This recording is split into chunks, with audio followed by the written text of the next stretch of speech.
Now my favorite Trinitarian verse in the Old Testament is Isaiah 48:16, because it puts all members of the Trinity together. Come near to me, hear this. I have not spoken in secret from the beginning. From the time that it was, I was there. And now the Lord God and His Spirit have sent me. Here, the Lord is speaking about His eternal nature, but then says there are two distinct separate persons known as the Lord and His Spirit who are sending Him.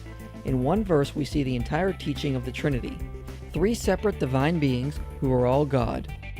Now I want to let my viewers know the information I presented here is only a fraction of the evidence. I certainly cannot cover everything without making a video over 2 hours long, but I want to give people a starting point to see that, like the New Testament, in the Old Testament there are three distinct persons of God, known as the Lord, the angel of the Lord, and the Spirit of the Lord. All are distinct from each other and all are fully God. Not only that, but there were ancient Jewish authors who also noticed the different persons of God.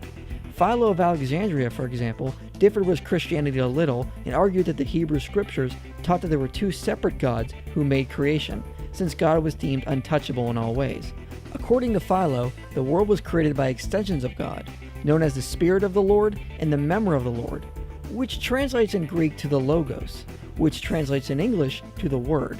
In Volume 2 of Answering Jewish Objections to Jesus, Dr. Michael Brown presses this case and shows that the Old Testament shows that the angel of the Lord is also referred to as the Word of the Lord.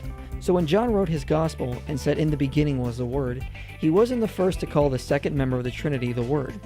However, this topic would take way too long for me to get into now.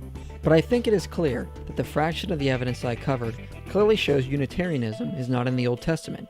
There is overwhelming evidence of a multi-personal God who is three distinct persons in the Hebrew Scriptures, and clearly this concept was not introduced by Jesus and His apostles.